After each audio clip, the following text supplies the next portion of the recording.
Como estáis viendo, tengo por aquí todos los iPhone, desde el iPhone 15, 14, 13, 12 y también el 11, que lo he querido incluir para que veáis un poco las diferencias de velocidad de todos los chips. Estamos hablando de que Apple tiene desde el chip A13 del iPhone 11, el A14, el A15, ha repetido el A15 con el iPhone 14 y luego el A16 con estos últimos iPhone 15. Así que vamos a ver todas las diferencias y por supuesto si realmente vale la pena cambiar de uno a otro solo basándonos en el chip y en el rendimiento. Y obviamente la primera prueba que he querido realizar ha sido el encendido. Esto de por sí solo no nos va a decir si uno es más rápido que el otro, simplemente sí que hay una pequeña diferencia en función del chip, aunque esto no es decisiva, por decirlo así. Esto lo hice simplemente para quitar todas las aplicaciones en segundo plano y así que veáis que ninguna tiene aplicaciones en segundo plano que obstaculice el proceso y el resto de pruebas. Y como veis, el resultado es que el iPhone 11 es curiosamente el último en despertar, por decirlo así,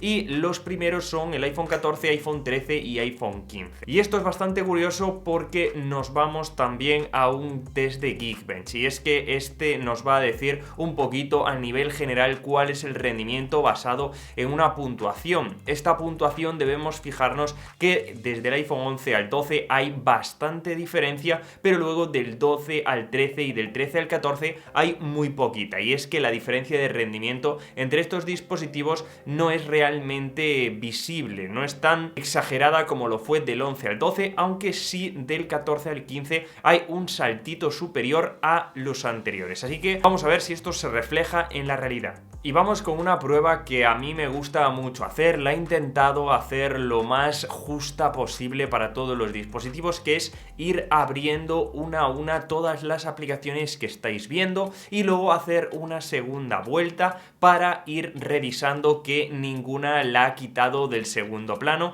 y que así aguanta bastante la RAM todas esas aplicaciones que contiene. Y la verdad que ha partido bastante bien los iPhone 15, 14, 13 y 12. Parece que el 11 se queda un poquito atrás, pero la respuesta de todos ha sido bastante contundente y la diferencia no es mucha entre todos los dispositivos. Es cierto que al fin y al cabo hay unos segundos de diferencia, pero todos se han comportado muy rápidos. Es cierto que las aplicaciones todas me he asegurado de que estuvieran en la misma sección y hiciesen los mismos movimientos, es decir, que no exigían tareas dentro de cada aplicación muy demandantes, simplemente era abrir la aplicación, que cargase por completo y salir de la propia aplicación. Ya os digo que obviamente habría más diferencias si estuviésemos jugando a un juego, si estuviésemos metiéndole caña en cada aplicación, pero esto obviamente si tengo que compararlo en las mismas dimensiones es muchísimo más difícil para mí. Esto es una forma para que veáis un poquito en general cuando hacemos tareas básicas si hay diferencias o no.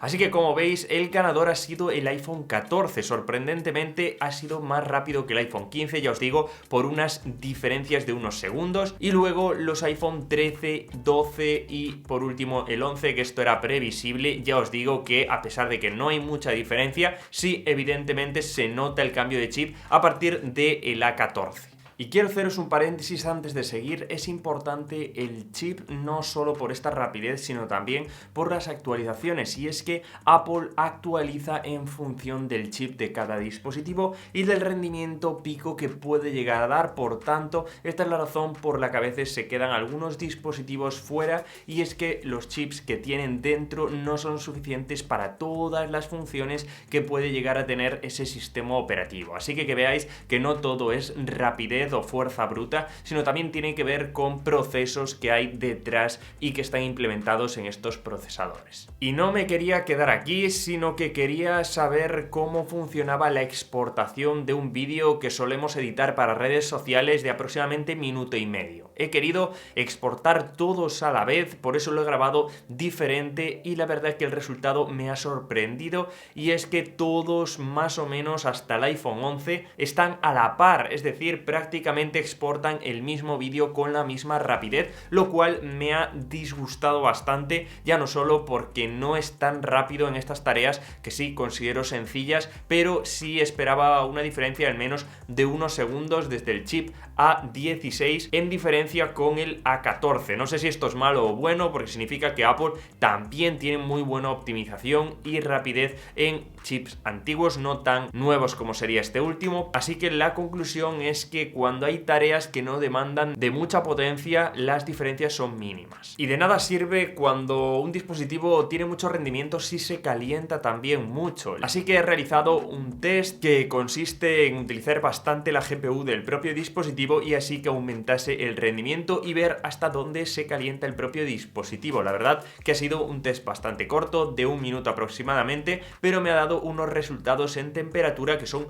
muy similares entre todos. Es cierto que el iPhone 11 parece que se calienta un poquito más que el resto, pero el resto, cuando estamos 1 minuto, 2 minutos o 3 minutos jugando a un videojuego, va a sostener bastante bien la tasa de FPS y además no se van a calentar demasiado. Aunque ya os digo, esta ha sido una prueba simplemente para tantearlos. Y como veis, las diferencias entre estos chips no son espectaculares, son diferencias mínimas que obviamente vamos a notar no solo en el rendimiento, sino también en la optimización de la batería, que es una prueba que obviamente estos chips también tienen influencia, y no solo en esto, sino también cosas, funciones y novedades que son compatibles dependiendo del chip. Por ejemplo, el modo cine estará disponible en alguno de estos dispositivos, no en todos. El modo acción también funciona gracias a estos chips, que este modo es exclusivo de los chips a partir del iPhone 14. Además, el iPhone 15 también cuenta con algunas funciones exclusivas donde nos dice los ciclos de batería, e incluso podremos también poner un límite de carga